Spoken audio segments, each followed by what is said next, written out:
Every club. Every day. The Global Sports Podcast Network. Welcome to the Global Sports Podcast Network daily English Premier League show. I'm Marcus Ramthal and I am joined by no one. I'm flying solo today. I think nobody wants to touch this with a barge pole. It's a weird one. It's not Wildcard Wednesday. It's Wildcard Tuesday today. And I want to look at how, it's February. People are starting to see where the season's lying, and fans in general, depending on where you're sitting in the table, are not happy with their boards or with their chairman. Yes, this is a very hot topic at the moment, but I'm going to start with Project Reset at Leicester City because they had their own protest this weekend as well. Project Reset essentially saying that, since the relegation in 2023, that the club held an internal review, and to quote them, no meaningful findings were ever shared, nor were any visible consequences enacted.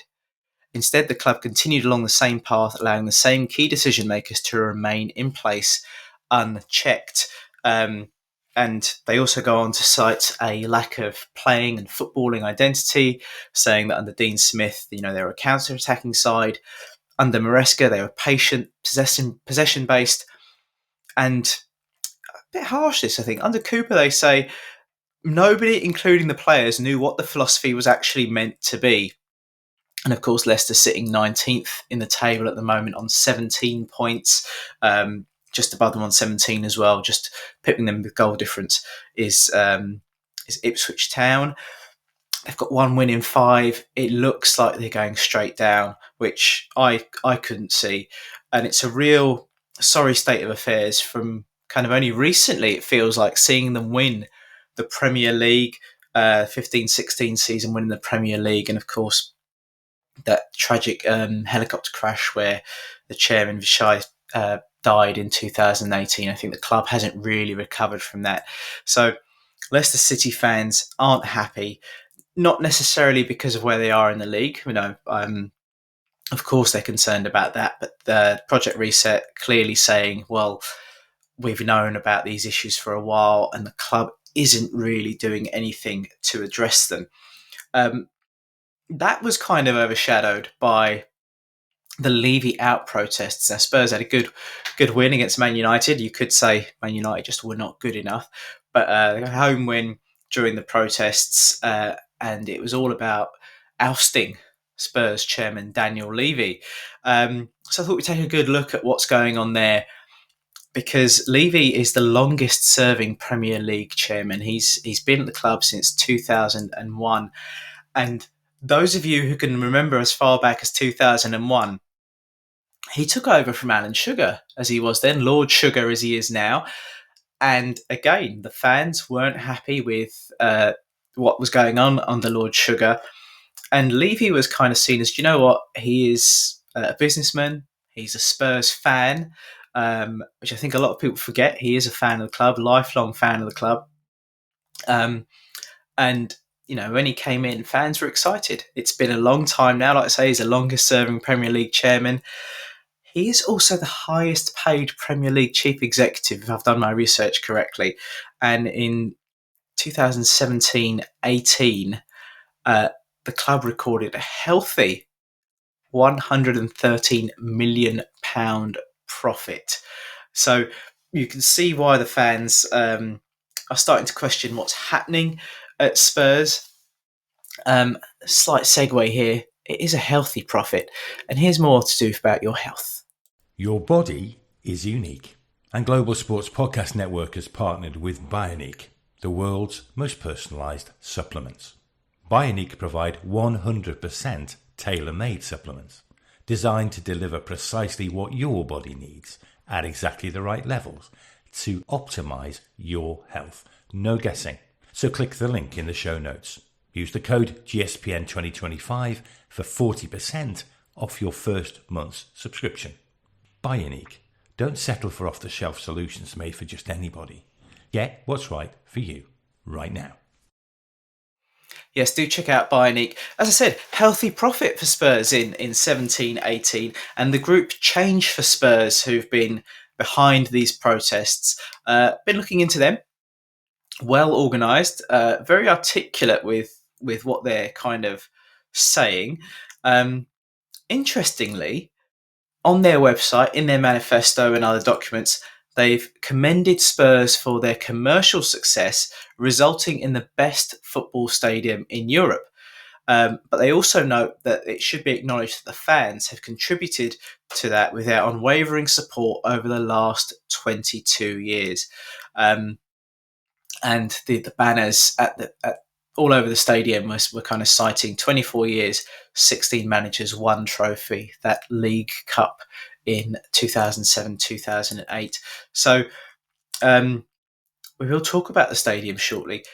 Lack of success for Tottenham, it's weird to think. I grew up with the Spurs that had the likes of Gaza and Lineker in them and were constantly banging for that FA Cup final and a real threat and, a real history of that club. So it's sad to see where they are in terms of success on the pitch. Commercially, doing fantastic. I've been to the new stadium. I've done the stadium tour and the Skywalk there, and I think it's an amazing facility.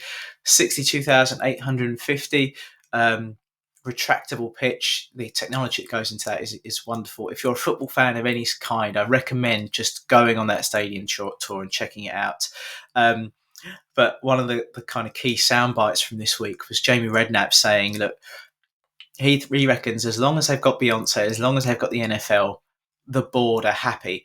And I'm inclined to agree, which is a real shame because, as I said, Daniel Levy is a Spurs fan.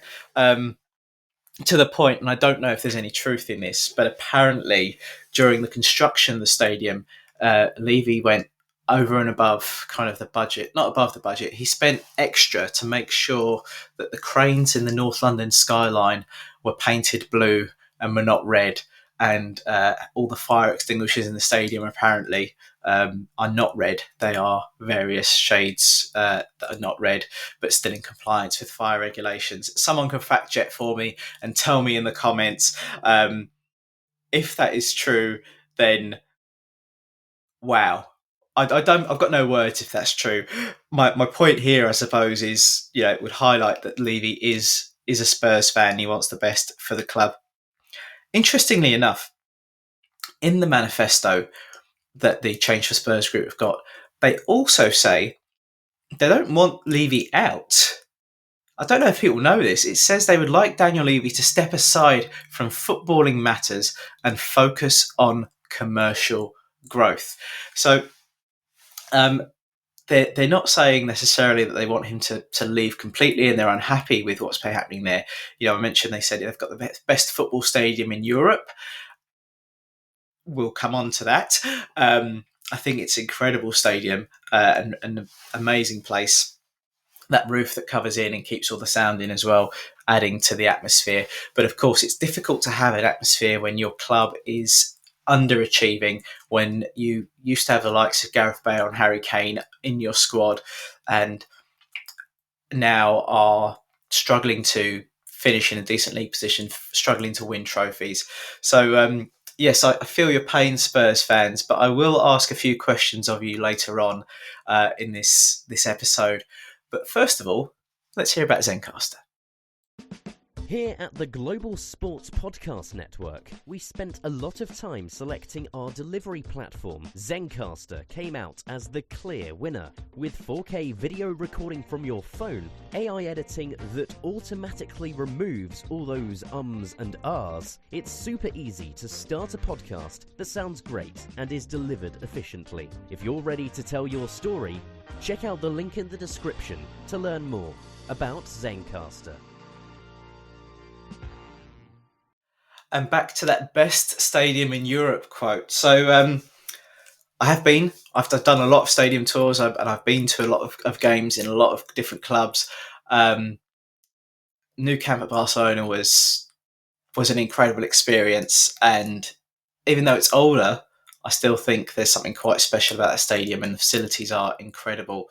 But Real Madrid have taken the cake with it, haven't they? The Santiago Bernabeu, that rebuild is incredible. Another retractable pitch.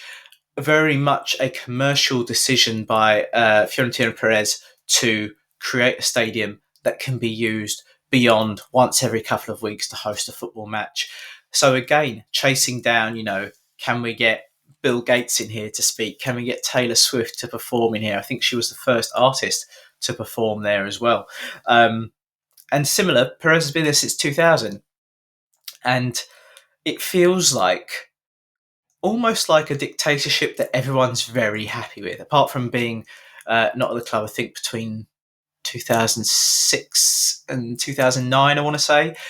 He has been at the helm of the club, and he is almost, he is Mr. Real Madrid, and what he says goes. And the fans seem happy with that. And I suppose the difference here is they have won 7 Champions Leagues since he's been there. So you can kind of see, you know what, it's all right when you're winning. And to that point, across the league here in the UK, other protests have gone a bit silent. Considering that Liverpool didn't have a very good transfer market, me personally at the beginning of the season, I kind of looked at the squad and went, they're decent players, but we need some more depth. And I've been proved wrong incredibly well by some players really stepping up on a Slot. But it's not so long ago we were hearing FSG out, ringing across the sands and around Anfield and around Liverpool. And despite the lack of transfers, do you know what? The Anfield Road extension's added 4,000 seats. Been there and seen a couple of games recently. Really impressed with that expansion. And 7 points clear at the top of the league. It's all right when you're winning. And it takes me right back to 1995, Blackburn Rovers, that kind of story of the team no one expected winning the league. Jack Walker, big fan, local lad. And the danger of when you put a fan in charge of a club, because yes, he put all his money in. Blackburn won the Premier League, but the following season failed to capitalise. They finished 7th and only reached the group stage of the Champions League, despite Alan Shearer, greatest Premier League goal scorer. Fight me in the comments. 31 league goals, 37 across all competitions, and it was a bit of a damp squib season for Blackburn Rovers. You've got to commend that Walker did say he didn't invest in the players because he trusted the players that got him this far, which to me speaks a little bit of that kind of romantic side of football that I absolutely love. But there is a bit of pragmatism involved in business, and we're seeing that in some of the decisions made by FSG, Daniel Levy. Whether you agree with them or not is a whole other issue, and please do share your comments as well. And what we're seeing as well, football is a business, and we're seeing that the success comes from boards and chairmen willing to invest in their clubs beyond the transfer market. So if we think about, Ryan Reynolds, what he's doing at Wrexham with the media side of things, what the Abu Dhabi United group have done at Manchester City. If you've been up to there, if you have been to the Etihad and the surrounding area, the transformation there, the investment long term in a strategy that will stand the club in good stead. So I'm really interested to hear what you guys think about what's going on at Spurs, Leicester and all the other clubs. I do think we'd be seeing a bit more discontent at Liverpool if they weren't sitting top of the league. But my question really for all of this is we're seeing these groups, Project Reset and Change for Spurs, talking about, well, let's get rid of this ownership. What I haven't seen, and correct me if I'm wrong, in any of the literature, any of the websites of these groups is, well, what's your succession plan? Who's coming in instead? And to maybe be careful for what you wish for. We saw recently that Elon Musk was thinking about buying Liverpool. I don't know how true that was, but we saw a lot of Liverpool fans kind of go, "Oh, hang on a minute. Well, we don't really want that." So, what's the plan? If Spurs get rid of Levy, who's coming in? How's it going to run? As I said, deep down in the manifesto of Change for Spurs, we can see that getting rid of Levy basically means they want him to continue to focus on the commercial success of the club. Who will come in? What changes do you want to see? And are we getting carried away? That the protest was the biggest it's been recently. I think it was 1,000 people. There were plenty more thousand who weren't protesting. Let us know what you think in the comments. And of course, if you are a fan of Spurs or Leicester City, you can check out the Daily Leicester podcast. You can check out the Daily Tottenham podcast on the Global Sports Podcast Network. We're also covering women's football and fantasy football. And of course, it's every club, every day. I've been Marcus Ramterholt. You've been listening to the Global Sports Podcast Network Daily English Premier League show. Every club, every day. The Global Sports Podcast Network.